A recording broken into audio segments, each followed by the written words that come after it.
Ontem eu gravei um vídeo que está rodando por aí, falando sobre uma ideia da redução dos grandes salários no poder público.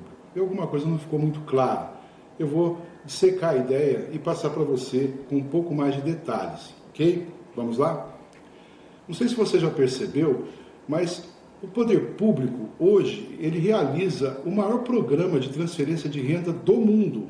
Não é do Brasil não, é do mundo. Não há nenhum país como o Brasil que emprega um volume gigantesco de funcionários públicos e que uma pequena parcela, 2% da população do Brasil, ganha salários altíssimos, acima de R$19 mil. Ou seja, empresariado produz, presta serviços, vende, industrializa, fatura, paga impostos, que são arrecadados, é claro, e isso vira folha de pagamento. E temos aí uma lei de responsabilidade fiscal que dá limite aos gastos públicos para que sobre alguma coisa que vire investimento. Mas isso normalmente não é cumprido. Os governos ficam sempre querendo ultrapassar essa linha. Por quê? Por conta desses elevados salários. Então, se a gente olhar, temos uma casta de pessoas que são privilegiadas, recebendo do poder público ganhos elevadíssimos, acima de R$19 mil. Nessa classe, nessa casta, a gente tem assessores legislativos, senadores, deputados, temos juízes, membros do Ministério Público, desembargadores, ministros de toda espécie, do Executivo, do Judiciário e assim por diante. Para se ter uma ideia, no Judiciário e no Ministério Público existe ainda o pagamento do auxílio moradia, em torno de R$4 mil. Muitos trabalhadores não recebem um salário mínimo por mês e eles ganham R$4 mil de auxílio moradia. O que é isso? Outra coisa, membros do Poder Judiciário, integrantes do Ministério Público, recebem 2 férias por ano, remuneradas, ficam 60 dias parados. Há alguma outra atividade no país que permite esse tipo de coisa? Não conheço. Então, esse é o estado geral que a gente está hoje, em que há uma situação em que é sugada a renda estatal. A transferência de renda é gigantesca para um grupo minúsculo de pessoas que prejudicam toda a nação. E o que a gente vê a partir daí? Um grande número de funcionários públicos que carregam o piano, que trabalham, que ganham muito pouco e que estão sendo sempre prejudicados. Olha só a situação. Mesmo antes do coronavírus, a gente não tinha luvas nem máscaras nos postos de saúde. E agora, que vai ter uma intensificação do trabalho desses profissionais, piorou bastante. E se não fizermos nada, se ninguém se tocar, a gente vai ter uma situação em que não vamos ter a mínima estrutura para cuidarmos de nada, de ninguém. Então, a ideia não é atingir os pequenos, porque são os mais prejudicados, mas aqueles que ganham muito, aqueles que ganham valores extremamente elevados. Agora, é preciso criar um critério.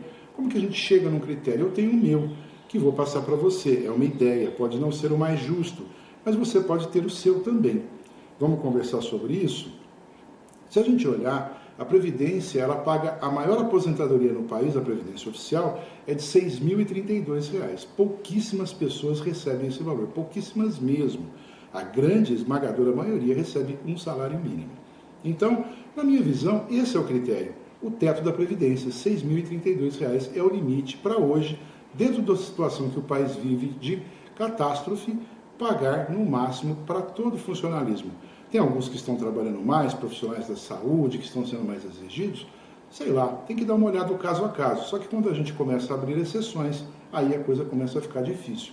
Então, na minha opinião, era melhor passar a régua nesse critério. Acima de 6.032, ninguém recebe mais. Não há diferença para se pagar depois. Por quê? Se acumular diferenças para pagar depois, não teremos dinheiro, não haverá arrecadação. O país está quebrado, vai piorar a situação, como é que vai pagar essas diferenças? Então, é preciso que haja alguma proposta legislativa provinda dos poderes, no judiciário, do executivo, para que se decida imediatamente, em caráter de urgência, essa pronta redução. É claro, quem ganha menos de R$ 6.032 vai continuar recebendo os seus vencimentos sem nenhum problema. Quem ganha mais passaria a receber até esse limite, ou então até o limite, que as pessoas julgarem adequado. O que não pode é continuarmos pagando valores acima de 20, 30, 40 mil reais por mês para indivíduos que gozam de privilégios. E cortar privilégios é muito difícil. As pessoas que vão cortar são elas próprias.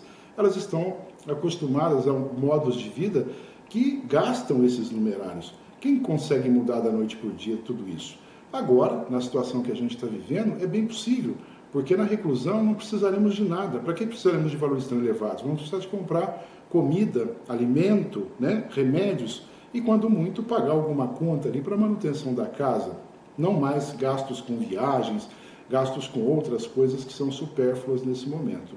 Então, pense nisso.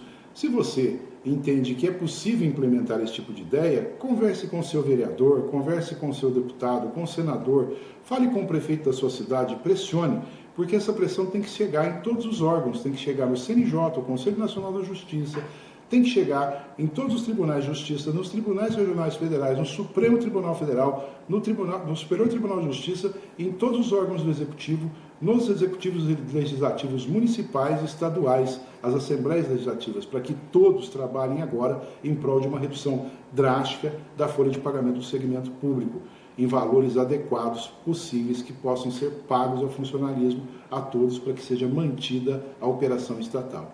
Essa é a ideia. Se você gostou, manda para o seu deputado, manda para o seu vereador, manda para aquele político que você vai poder cobrar dele uma posição mais enérgica para que ele implemente esse tipo de medida. É urgente. Nós não teremos receitas para pagarmos esses salários nababescos. E vamos manter a estrutura de quem está ganhando pouco e está trabalhando muito.